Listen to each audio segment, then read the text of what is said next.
পিছনে দাঁড়াই। দেখুন সবাই মিছিলে জনগ্রহণ একসাথে সবাই বসে পড়েছে। ভিডিওটিকে কোথা থেকে দেখছেন শেয়ার করে দিবেন যাতে সকলে দেখতে পারে।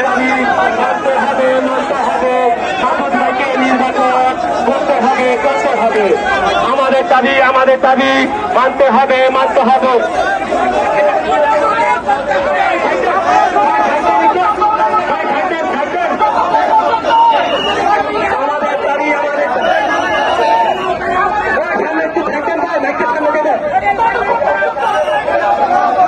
বক্তব্য দেওয়ার জন্য মাইকের গাড়ি এখন সামনে আসছে। দেখুন সবাই ভিডিওটি সবাই শেয়ার করে দিবেন যাতে সকলে দেখতে পারে।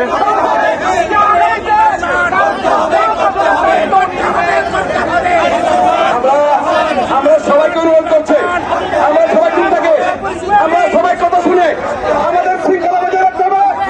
উপায় না আসা পর্যন্ত আমরা এখান থেকে পরে ফিরবো না।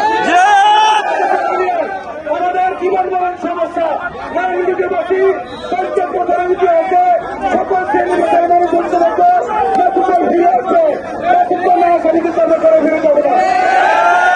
বক্তব্য রাখবেন বিএনপি নেতা দীপু চৌধুরী। সবাইকে বসে থাকার জন্য বসে থাকার জন্য অনুরোধ করছি। সবাই বসেন, সবাই বসেন। বিসমিল্লাহির রহমানির রহিম। আপনারা সবাই জানেন আল্লাহ রাব্বুল আলামিন যদি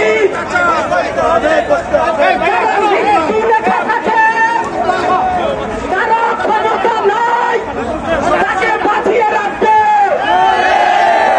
আর যদি আপনি আমাকে যদি আল্লাহ বাঁচিয়ে রাখেন পৃথিবীর কোন